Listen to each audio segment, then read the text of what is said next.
Hello, I'm Pastor Jeremy Combs, and we're going to pause for a proverb. Let's go. Proverbs chapter 4 and verse 16 says, "For they sleep not, except they've done mischief. Their sleep is taken away unless they cause some to fall." Have you ever received or been at a point where you had been awake for so long that you were almost delusional or maybe even ill?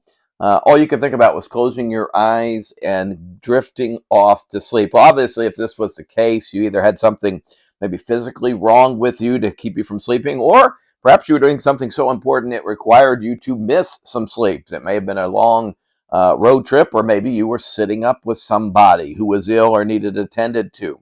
Here, the evil man desires wickedness so much that he loses sleep over it.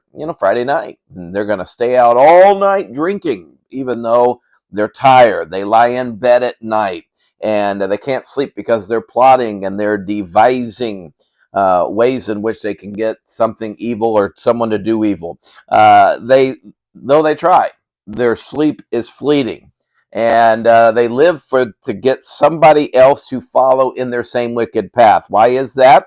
Well, because that appeases their conscience, makes them feel like they're not the only ones that are doing it.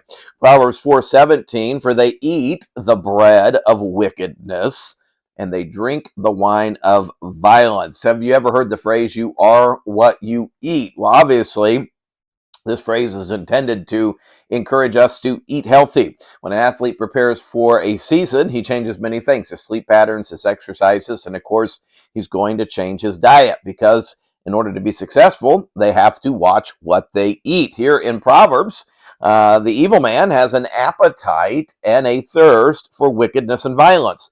Bread obviously would speak of substance. The substance of the evil man's life is doing wrong.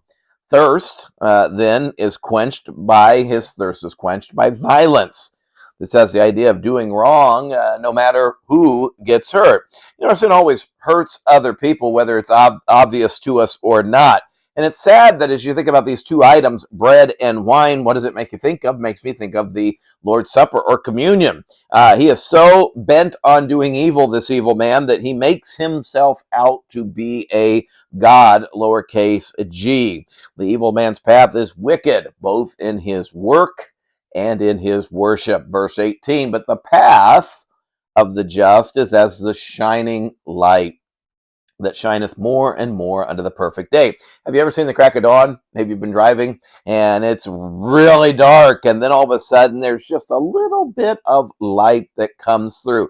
It's not overwhelming, but you can now begin to faintly view objects that were once obscured or invisible in complete darkness. Now, by the minute, it seems it grows lighter and lighter until once again you're in complete daylight and the night has completely vanished. Solomon gives this description for the way of the just. Just means a righteous one. Before we can come to Christ, we are in complete darkness spiritually. At salvation, our eyes are open, not completely, but just enough to make out certain truths: that we were once obscured in darkness, that we are sinners, that Jesus Christ is the only way to be saved. And now as we progress and as we grow in our Christian life, our spiritual vision gets brighter and brighter. Finally, it will culminate in heaven with perfect vision. Warren Wiersbe said it this way: "If we walk in the way of God's wisdom, the path gets brighter and brighter, and there is no sunset." Hey, let's squeeze in one more verse. Verse number 19. "The way of the wicked is as darkness. They know not at what they stumble." Do you remember the slogan for the old Motel 6 chain? It was, "Don't worry, we'll leave the light on for you." There's something comfortable about having a light, especially in a darkened place. Proverbs has just described the path of the just as a shining light. But what about the other path? Well, darkness and disorientation is how the path of the wicked is described. They can't see to avoid danger, so they fall. Then as they get up, they're not sure what they fall over.